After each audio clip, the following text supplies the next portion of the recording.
we go, folks.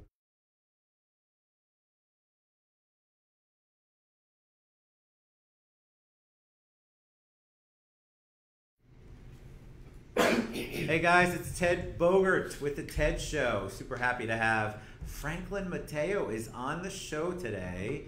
Welcome, my friend. We've been trying to do this for a while. We really connected at a NAREP event, which we were talking about. But I've been following you, and I think that you have a great journey to share today.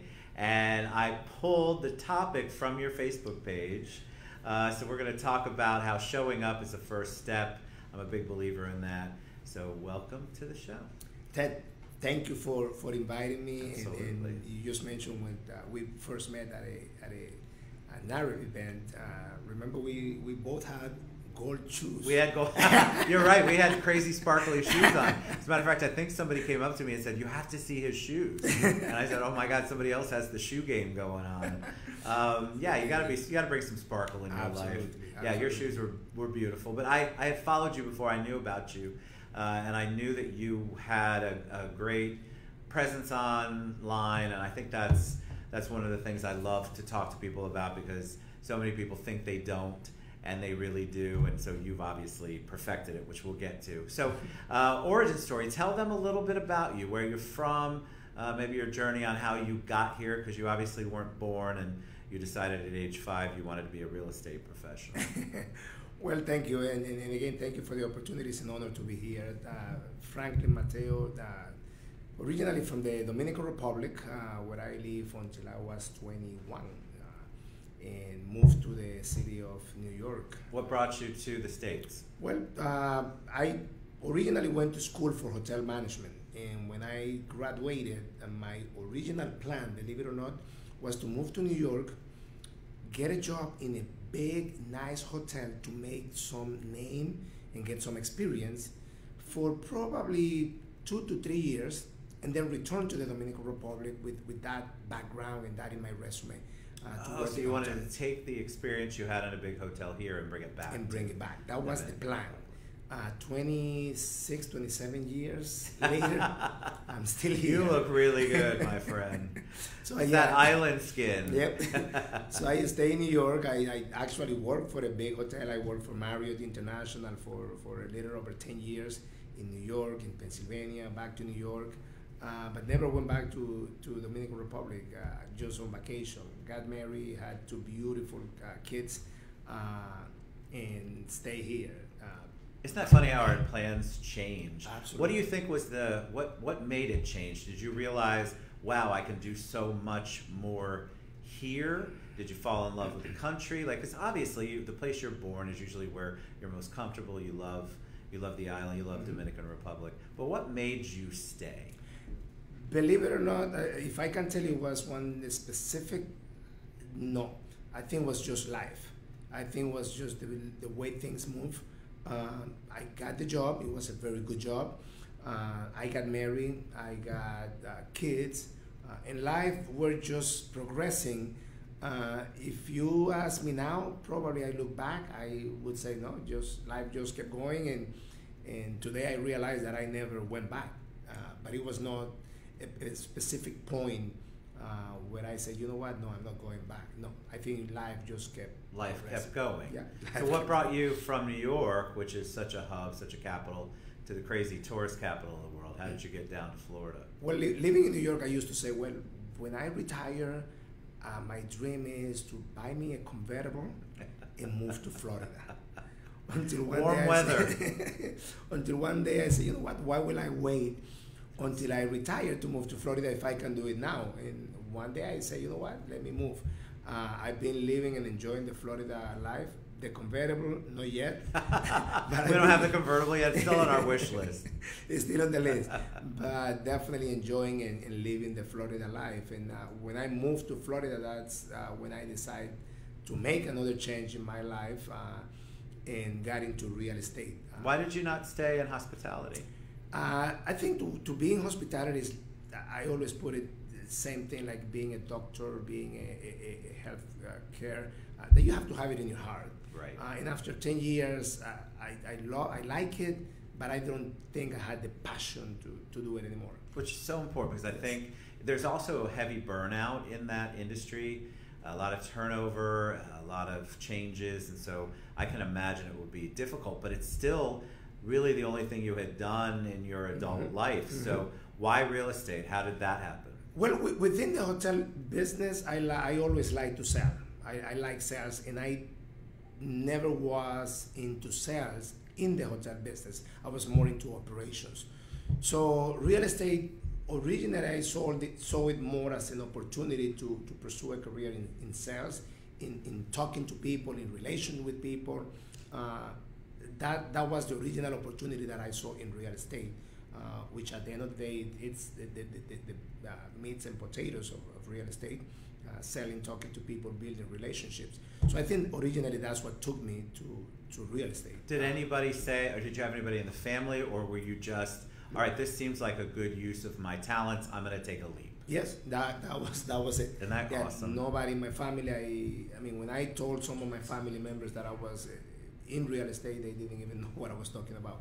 Or when I told them that I was a realtor, I remember an uncle, which I love to death, told me when he knew about it, told me. And then you make a leap and become your own business owner, which is what you did. Real estate's entrepreneurial. It is a giant risk. Was your family supportive? Not your uncle. Was your family supportive of that? Did you get a lot of pushback on your immediate family? What did you do to plan? Because I think a lot of people will look at you and say, all right, he was able to do it. He made a leap from corporate to being an entrepreneur. Did you do any planning? Did you put money away? Did you make sure you had the right licenses first, or did you just take a blind leap? No, and that's a good point, that a lot of people see 10, 13 years later and think it's easy. No. One thing that I did is within the hotel industry, I took a huge step back. I went on from being a department head, a department manager, and I just got a job as a server. I went to work at 2 hotels here in Orlando as a banquet server. Wow. Just to be able to get tips and work on tips, but have better flexibility of my time, have better use of my time. So sometimes I used to go at 5 o'clock in the morning, work at a hotel, do a breakfast, get out at 7, 8 o'clock, go and work on real estate, come back to another hotel at 6 o'clock, work on a dinner until midnight, and then go home and during the day do real estate. So that gave me more flexibility to still have income, but be able to work in real estate. So you really had a plan. That's a plan. Absolutely. That sounds like a lot of work to a lot of people, because it is. Yeah. And I think that's good training ground, because then you realize, wow, this is all on me. But I think it's wonderful because you have the passion. This is back to the taking the first step. I mean, you're something, showing up, you're doing what you want to do, and you're showing up and you're finding a way to do it. It doesn't mean that it's easy. So a lot of times we'll do these shows and you're 13 years in, and so it looks like it's easy, but it wasn't easy back then. You're making a lot of sacrifices in order to follow your dream. Absolutely. I always make the joke that sometimes I used to be, I don't recommend you doing that, but I used to be on I-4 driving from one hotel to my office, taking my server clothes off, putting a jacket and a tie to go and meet with a client, and then when I finished, taking it off in that parking lot of the hotel, changing again into a server uniform to go to the hotel, to clock in and do the job. And it was tough. It was tough, but it helped. And if I had to do it again, probably I would do it again. And I don't regret. It was a huge leap of faith, but it's paid off through the years. And so, what did you do when you first?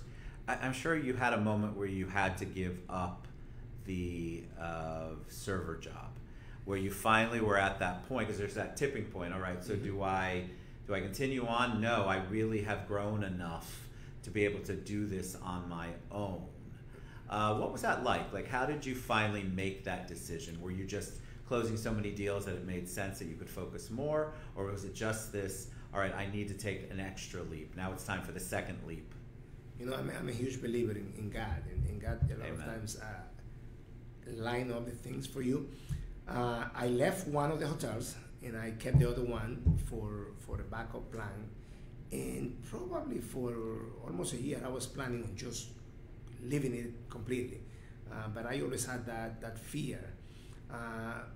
All of a sudden in the hotel, and I didn't know, they changed some rules that in order to stay active, you need to work at least once every quarter, I think. It was a certain amount of hours that you had to do in a quarter, and I didn't know that. A quarter went by, and I never called to get hours or anything because I was so busy in real estate, but I didn't want to give it up.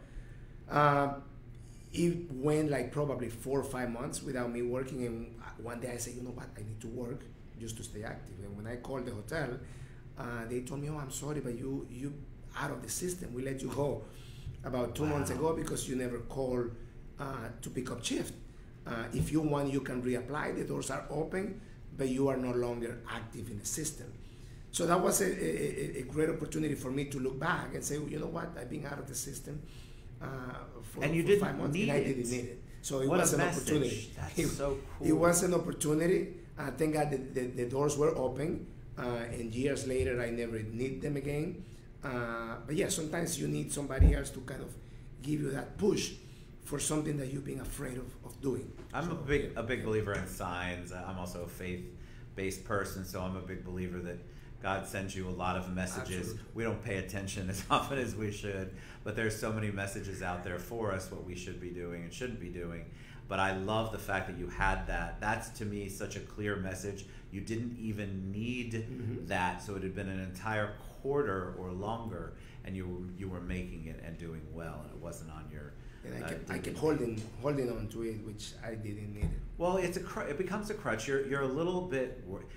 Believe me, being an entrepreneur, no matter how experienced you are at it, there's still always that, wow, I'm 100% responsible for everything in my life. Everything. And if you are a business owner, you know that can be a daunting task as well. So yeah, I get where you want to have this plan B-ish backup plan, you said, but I love the fact that you had the clear message. So talk about the real estate world right now. One of the things that we talked about earlier before we went live is that we want people to know that there are still things going on in the business world, not just real estate, in all parts of the business world and the world in general. What are you experiencing? What kind of changes are you seeing because of what's going on in our world today? Well, absolutely. And taking that back to the subject of our show today, showing up, and that's a great mantra that I live by. If you look on my Facebook page, it says that the first step is showing up. And I think in today's society, in what we're living today, that's a huge step, showing up.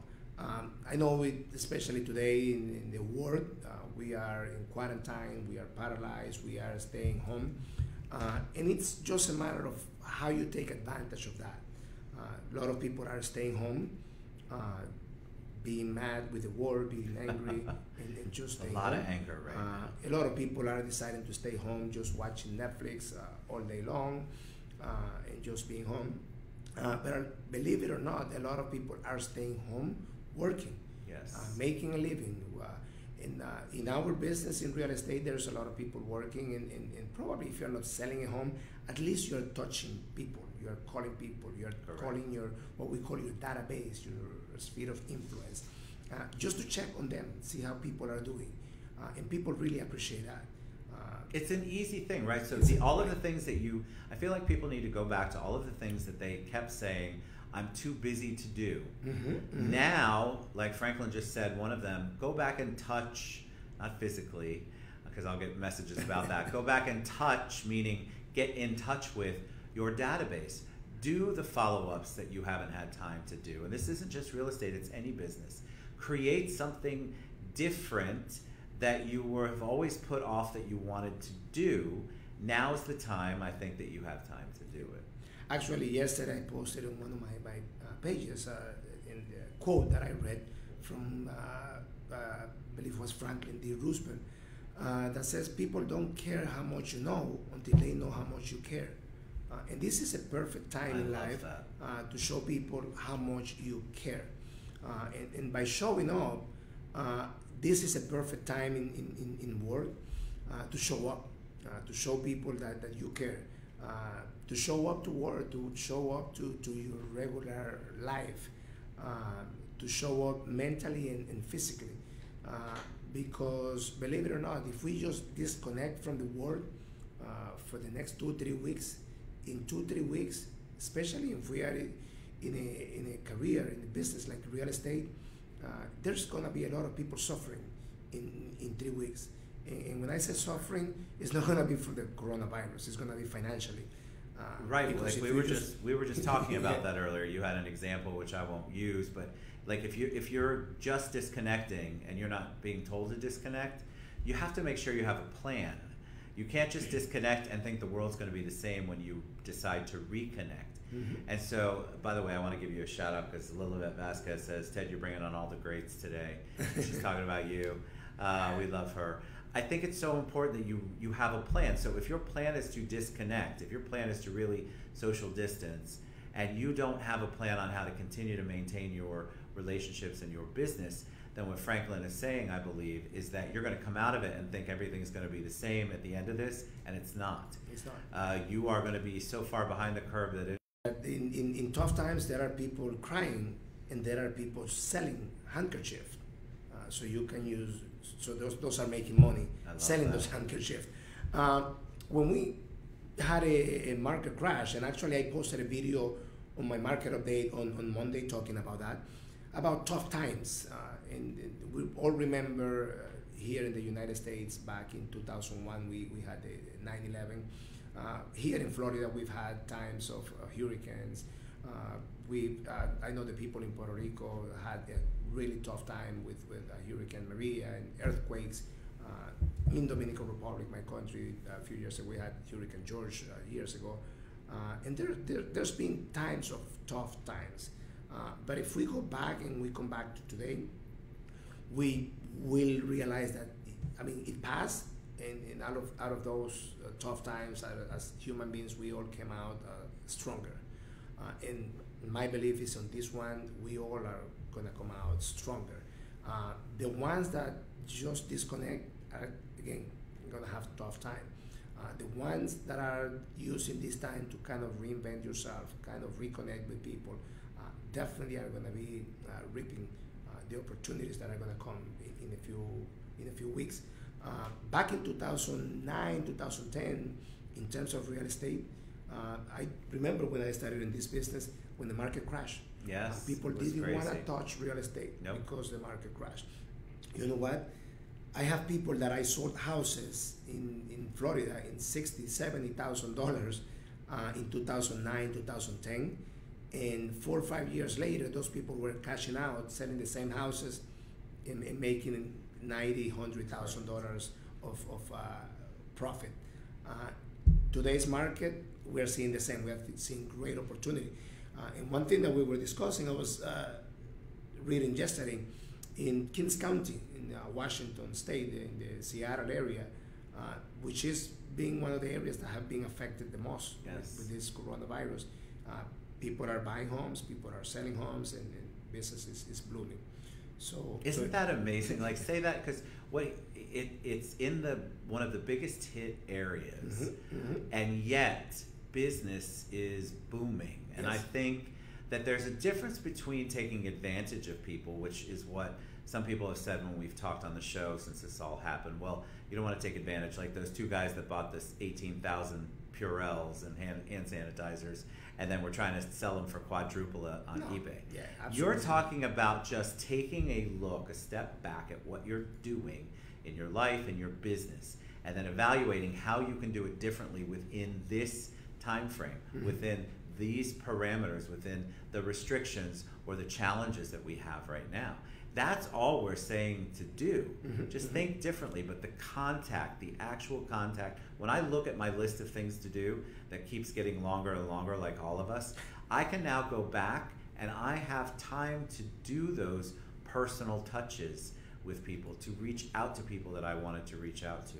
Because in my mind, I'm going to continue to look to the future. So when I send somebody a calendar link and say, hey, book an appointment, and if they come back to me and go, I don't know, the world might end, then you're probably not going to be in a good place when the world doesn't end. Absolutely. But if you say, all right, well, I'm going to book it for April 15th, I'm going to book it for April 30th, we're going to get together, Ted, we're going to figure this out, then I know that you're thinking forward and you're not letting it take over your entire life and destroying your opportunities. Absolutely, because again and again, this too shall pass.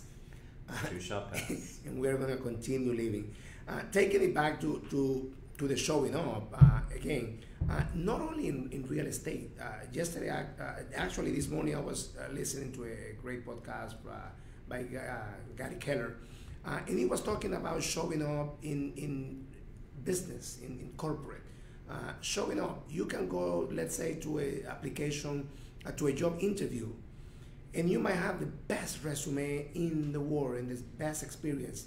But when you show up to that interview, if you don't show up looking sharp, with a positive mindset, with a smile, probably all that resume might come secondhand. Correct. Because showing up, what you portray when you show up, that means that's your first step on the door. So that's why it's so important, that showing up. I can take it back also to exercising. You know how many people want to go to the gym, exercise? If you plan on going to a gym, if you plan on exercising and you don't show up, then it might be tough to lose weight, to get in shape. First step is to show up. Once you're there, you'll probably figure out a way to get things done. Real estate, I know many new agents that they get their license and they go to an office and one day and they don't show up.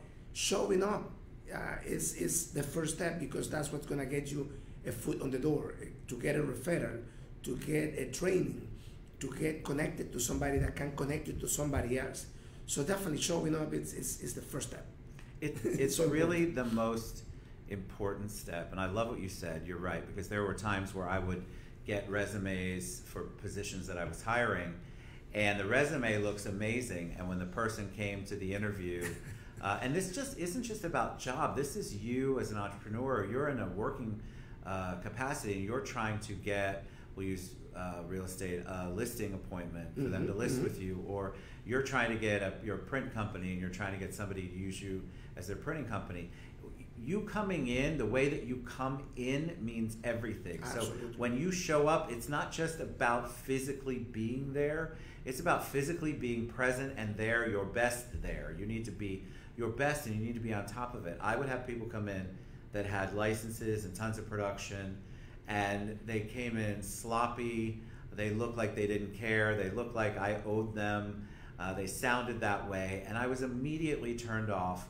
And a lot of times I took a chance on the person whose resume wasn't so great, but they showed up and they were their best person that they could be in that moment. And that's what we should all be thinking about when we're doing our business, when we're making the touches that Franklin was talking about earlier. You want to show up. So don't create a canned thing. This is another thing somebody mentioned the other day. Oh, I'm going to copy and paste this to my 200 top people in my database. Please don't do that. Please be personal. This is your opportunity to really personally touch the person. If you know they recently had somebody get married in their family, had a baby, had a birthday, this is an opportunity for you to personalize this and not make it about the traditional boring newsletter that goes out, or it's actually a chance for you to really reconnect with them. Because remember, they're your client for a reason. These are current clients. And you want to keep that reason. You know what attracted you to them and them to you in the beginning, and we need to, I feel like, go back to that. The other thing I want to add to that, Ted, is also showing up mentally. I don't know if you've had that experience, that sometimes you are having a conversation with somebody and they are not physically there. So drives me crazy. That you are showing up. Watch a movie the other day with Tom Hanks, and he, on a phone conversation, he asked the other person, he told me, do you know what's the most important thing for me at this time? And he didn't know the answer. And he said, I mean, the most important part of my life is listening to you. Yes. So for me right now, the most important person in the world is Ted Bogan. I love it. And I'm here for you with you, so being connected. Beautiful. All right, see, this is how you roll out the show. All right, we're gonna share all of Franklin's contact information, how you can learn more about him and what he does and how he approaches life, how he shows up, which he shared a bit of it before. But if you want to reach out to him, he's 100% accessible and just as wonderful in person as you're seeing him on the show today. All right, so we're big on mentorship and showing gratitude on the show. So can you give a shout out to somebody who's helped you along the way, maybe somebody in your past, personal or professional, who helped you, kind of helped change the trajectory of your life, maybe stepped in and said, hey, Franklin, these are some things that you should do. Somebody you want to give verbal gratitude to? Absolutely. I think I have two people that I can think of really quick. My team leader, my operating principal, Olga Gatama, which is a beautiful lady that Amazing. has sharpened my life and given me a different vision of life. The other one, my friend, my colleague, my partner, Adan Ordóñez, realtor, investor. Adan has been always a helping hand and has been always a mentor and a pusher. Adan will see me on a Sunday at the beach and will send me a message and ask me what am I doing at the beach, why am I working. So that's Adan an accountability partner. I like it. Yeah, I definitely love him, and I thank him for the support. That's awesome. You're a joy, my friend. Definitely a joy. Thank you so much for being here. Reach out to him. Show up, guys. Show up. Show up. This is the best time to show up and show people that you care. Absolutely. And if I can be of any help to anybody, assist anybody, you can reach me on Facebook page, Instagram, phone number 917-559-6448. We are in the south area of town in Keller Williams' office in Hunters Creek. And it's a pleasure to hear from you. And Ted, again, thank you for the opportunity. It's an honor.